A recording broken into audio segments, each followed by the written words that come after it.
しておられるかというお話があったと思いますが、ここでちょっとI would like to invite any comment from the abroad that Mr. Cole, you are sleeping? Or Paul or Mr. Give for the whoever it is that please raise the voice for your side. I could make some comments, if Jesper doesn't quite able shortly. Hello again. I think this is a very interesting discussion, and even though it's now 20 years since I worked in Tokyo, much of the discussion sounds very familiar, I must say. But my experience, my own personal experience, was actually much better than I think some of the comments that are being made. When somebody comes to live in Tokyo, to experience the system, I think it's better than it looks from outside. And I simply think that when people come to London, they think it's going to be very easy. When they actually experience London, it can be quite difficult. It's just about how things appear. But I think, first of all, I must say, it's important to differentiate or to say, what does an international finance centre mean? If you look at, for instance, the foreign ownership of local assets, in the City of London, about 75%, three-quarters of the available office space is held in foreign hands, not in British hands.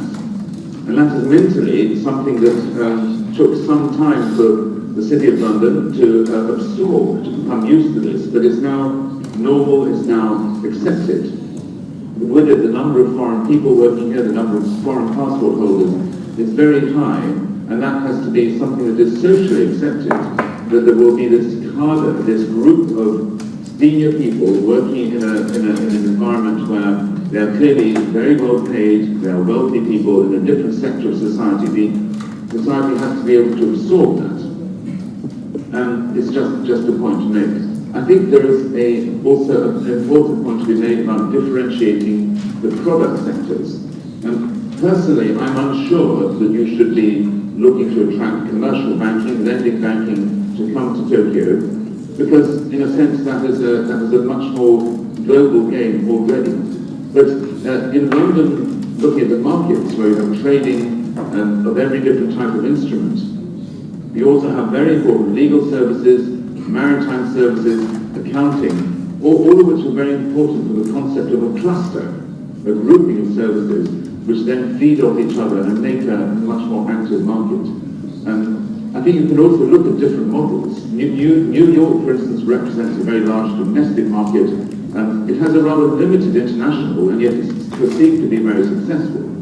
London is exactly the opposite. We have a rather small domestic market, but a huge international market based in London. Also very successful, but two very different models that it's quite hard to compare.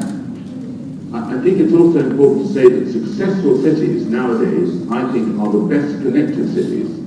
So cooperation, collaboration, and connectivity are key. London cooperates extremely well with Dublin, with Luxembourg, with Frankfurt, with Edinburgh, and Milan. These are our partners. They are not our competitors, they are our partners. There are people who operate in London, they might book assets in Dublin, they may list new issues on Luxembourg, they may operate their derivatives operations out of Frankfurt, and they may have all their support staff in places like Edinburgh. So it's a very important point to make that this is not about competition between centres. The question is, how well connected are you to other centres? How well connected is London? That is the future for us, that will be our key. But the last point I'd make is that although the negatives need to be sorted, Tokyo has many natural advantages. It has the rule of law. It has political stability. It's a safe haven for foreign assets. It has a fantastic record of investment in technology. And it has, if I may say so, an excellent living environment. Rather higher, I would say, than in London. But these are factors that you don't always know before you've experienced them. But I think in any promotion of Tokyo, I would say that it's important to play a positive story. Yes, the negatives exist, they should be sorted. But it's the positive side of many aspects of living and working in Japan that perhaps you round the table I can say even more clearly that, these are very good things that just need to be built up. Tokyo is one thing that we spend much time and money on promoting in London is our soft power. So the investment in culture, in the arts, in music, which also I know is shared in Japan. Tokyo can be a wonderful place to live, and in many ways it's a well-kept secret for foreign communities. It's a safe place for children to go up, by comparison with, say, places I shouldn't mention names to make comparisons, but there are many other places in Asia which are not such safe places for children to grow up. We have good schools, we have safe neighborhoods. So I think it's important to play up the positive side as well as to talk about the things that need sorting. Personally, I was very pleased to see the asset management paper because it's my belief that asset management is the great success, could be the great success story for Tokyo, possibly more than banking as such. But I would emphasize again the importance of having a cluster of different services, all the different services that go together with operating a very efficient trade hub. If you like, Hong Kong is very clearly the gateway to China. It's identified what its success means. Singapore has identified a very clear success strategy to be a regional hub supporting trade finance. What is the success desired by Tokyo? Is it to look like New York? Is it to look like Singapore? To look like London? What is the model that would be best achieved? And I think that's an important question. Thank you. Thank you very much. Can I add something to that? Paul Hunter from the International Bank Association. We represent some 53 foreign banks and security companies from 20 countries throughout the world. And I agree with many of those points about defining what sort of financial centre you want to be. There are more than one type, there's more than one model. Do you just want to rely on deep domestic markets, which has obviously been the role in the past? Roger mentions very eloquently many of the points about living in Japan, and of course I've lived in Japan for a number of years and found it a fabulous place to live. But people move here and firms move here to make profits. They have to be profitable. They don't move here because it's a nice lifestyle. So I think that's the bottom line. I want to congratulate Governor Koike on her ambitious new agenda. But you rightly said that this has been a launch that has come a number of times, and I think the foreign investment community have watched from outside and said, this is another launch, what is different this time? So if you are having an ambitious agenda, I think you have to follow through on that agenda.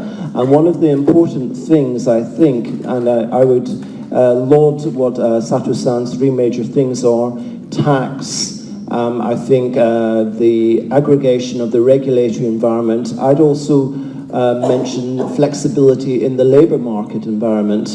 What I think some of the competitor cities have done very well, notably perhaps Singapore, is a whole of government response.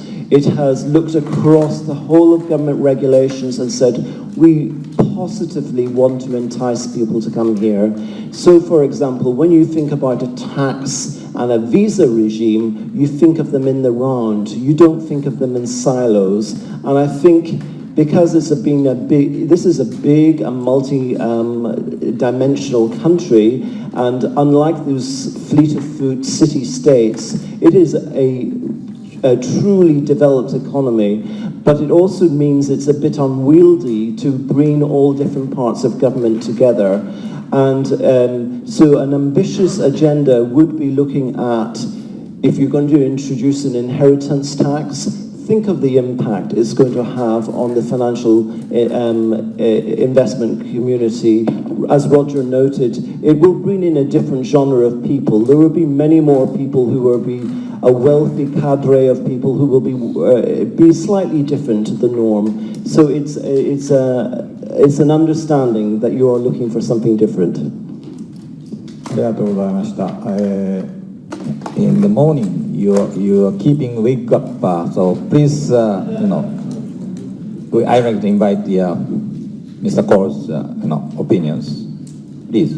Okay, first of all, thank you very much. I think that the discussion has been very good, and particularly comment on the background papers. There's some very good data in there, and I think that empirical evidence rather than hearsay and emotion is absolute key. I just want to make one point today, and that is that the ambition must be much, much higher. Finance stands at the brink of a big revolution. In America, in London, now people talk about the world needs banks, but not bankers. And obviously, the artificial intelligence revolution that is happening right now, it is too simple to say fintech. We're talking about complete new standards being set, whether it is blockchain technology, whether it is robo-advisors. We talked about asset management as a great potential, but asset management in the future may look completely different because it's going to be done largely by machines. And for a financial center of the future, of course it needs to be clustered, of course there needs to be linkages to the other financial centers, but the key question that will define a financial future, the key question that will make or break Tokyo's future role is whether it can define the standard of the new financial revolution. You cannot be just a follower. And quite frankly, so far in the developments of finance, basically Tokyo is a follower, is not a leader, whether that is in rules, whether that is in regulations, whether that is in attitudes, whether that is in the oligopolies by the domestic institutions, whichever way it is. But the goal of this committee, I hope, is going to be to set the bar much, much higher. Tokyo is ambitious. Tokyo wants to set the standard for the 21st century finance. Great. Well, I think the foreign advisors are much more optimistic than the all Japanese, I think. タイヤさん、一言何かありますか？一言。いや、本当に皆さんのおっしゃる通りだと思うんですけれども、例えばやっぱりフィンテックが一番進んでるのはやっぱりシリコンバレーだと思うんですけれども、やっぱ圧倒的に違うのはアメリカの起業家っていうのは6割はアメリカで生まれてないで、もともともうアメリカにはいろんな多様性のある人がいると思うんですけども、それに加えてさらに6割の人はアメリカで生まれてない人がシリコンバレーで起業するっていうのはもう全然違うと思うんですよね。で、そのままそれができるとは思わないですけれども、少しでもそこに近づけるっていうのは絶対必要かなっていうふうに思うのが一つと、次にこのフィンテックだったらやっぱり日本だと KYC 本人確認ってすごく大変なんですね。で、結局携帯だけですぐ、もう口座が開けるっていうふうになっているアメリカと中国が一番フィンテックが進んでるんで、どんどん他の国もそっちの方向に向かってると思うんですけれども、日本についてはやっぱり住所の確認とかいろいろすごく、まだ大変。結局口座を開けようと思ったら2週間ぐらいかかるとか、そういうテクノロジーの面で、いっぺんに、新しい、フィンテックみたいなものをやるのにすごく、いろんな障害があると思いますね。で、もう香港やシンガポールだけじゃなくて、例えば最近インドだともうこれもともとブラックマネーがあったからだと思うんですけども、高額紙幣廃止になったっていうことは、もういっぺんに電子マネーで決済される、ビジネスがすごく増えていくと思うんですね。で、エンジニアも携えるし、本当にニューヨークやロンドンやシンガポールや香港だけじゃなくて、インドみたいな国からもっと面白いのがどんどん出てくるってこともあり得ると思うので、そういうところも、見て、やっていかないと東京がいつの間にかすごく遅れてしまうということになるんじゃないかと危惧しております。ありがとうございます。大分知事の最後のご挨拶をいただこうと時間すみません。最後にお願いいたします。皆様方、活発なご議論、誠にありがとうございました。それぞれの分野からさまざまなご意見が出たわけでございますが、共通しているのは30年間これを繰り返しているけれども、まだ何も進んでないではないかという話だったかと思います。世界は今ダイナミックに動いております。NATO という組織がございますが、私はここで NATO についての軍事的な役割を説明する考えはございません。しかし、ノーアクション、トークオンリーということで、NATO だという方がおられますので、この会議ではですね、アクションにつなげる方法を見出していきたいと考えております。東京都としてこれまでもインターナショナルスクールを作る、それから何をですね連れてくることができるような方法、そのお手伝いさんを確保するための方法、それから例えば聖路加病院などで、その英語などを通じて、治療が受けられるという方法、これらについては特区の制度を活用して東京都でできることということを今一つずつ進めております。それから来年度にはですねグリーンボンドを、東京都として発行するということを進めておりまして、すでにトライアルとして、環境サポーター債を100億円分の概債を発行いたしましたところ、即日完売ということでございます。この懇談会ともう一つ並行して実務者の方々にお集まりいただいて、さまざまな実務的な課題を解決するために金融庁、政府の方からもご出席いただいてですね、政府とそして東京都と関係諸団体の実務者の方々との検討会も設けているところでございまして、この2本立てでこちらでビジョンと、そして何をすべきなのか、東京マーケットはどうあるべきなのかといったところと、実務の方々とのこの2つの車輪でですね、ノーアクションではなくてアクションを取っていきたいと思っておりますので、皆様方お忙しい中、そしてまた今日はロンドンからも、イエスパーはどこ？ロサンゼルス。Are you joining us from Los Angeles or San Francisco or where? どこ Thank you じゃないのよどこかです。多分眠たい時間です。はい、タニアさんもご参加。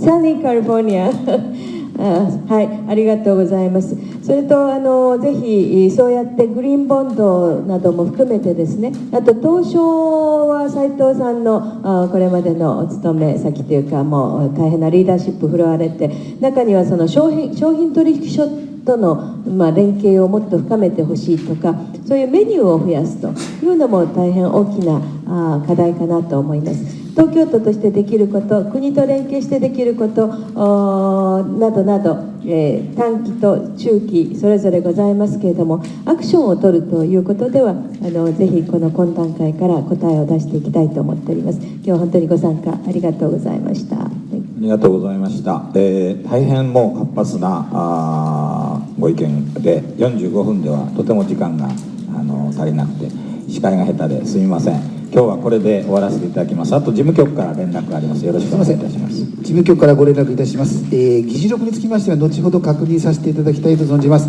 それから個別のインタビューも考えておりますので、その際には何卒ご協力お願いいたします。それから次回開催日につきましては追ってご連絡させていただきます。以上でございます。本日は誠にありがとうございました。Personally, I'm unsure that you should be looking to attract commercial banking, lending banking to come to Tokyo, because in a sense that is a much more global game already. But in London, looking at the markets where you have trading of every different type of instrument, you also have very important legal services, maritime services, accounting, all of which are very important for the concept of a cluster, a grouping of services which then feed off each other and make a much more active market. And think you can also look at different models. New York, for instance, represents a very large domestic market. It has a rather limited international, and yet it's perceived to be very successful. London has, not in British hands. And that is mentally something that took some time for the City of London to absorb, to become used to this, but it's now normal, it's now accepted. With it, the number of foreign people working here, the number of foreign passport holders is very high, and that has to be something that is socially accepted, that there will be this cadre, this group of senior people working in an environment where they are clearly very well paid, they are wealthy people in a different sector of society. Society has to be able to absorb that. And it's just a point to make. I think there is also an important point to be made about differentiating the product sectors. And my own personal experience was actually much better than I think some of the comments that are being made. When somebody comes to live in Tokyo, to experience the system, I think it's better than it looks from outside. And I simply think that when people come to London, they think it's going to be very easy. When they actually experience London, it can be quite difficult. It's just about how things appear. But I think, first of all, I must say, it's important to differentiate or to say, what does an international finance centre mean? Now, if you look at, for instance, the foreign ownership of local assets, in the City of London, about 75%, 3/4 of the available office space is held in foreign. It's exactly the opposite. We have a rather small domestic market, but a huge international market based in London. Also very successful, but two very different models that it's quite hard to compare. I think it's also important to say that successful cities nowadays, I think, are the best connected cities. So cooperation, collaboration, and connectivity are key. London cooperates extremely well with Dublin, with Luxembourg, with Frankfurt, with Edinburgh, and Milan. These are our partners. They are not our competitors, they are our partners. There are people who operate in London, they might book assets in Dublin, they may list new issues on Luxembourg, they may operate their derivatives operations out of Frankfurt, and theyしておられるかというお話があったと思いますが、ここでちょっとI would like to invite any comment from the abroad that Mr. Cole, you are sleeping, or Paul or Mr. Give all the whoever it is that please raise the voice for your side. I could make some comments if Jesper doesn't quite able shortly. Hello again. I think this is a very interesting discussion, and even though it's now 20 years since I worked in Tokyo, much of the discussion sounds very familiar, I must say. But my experience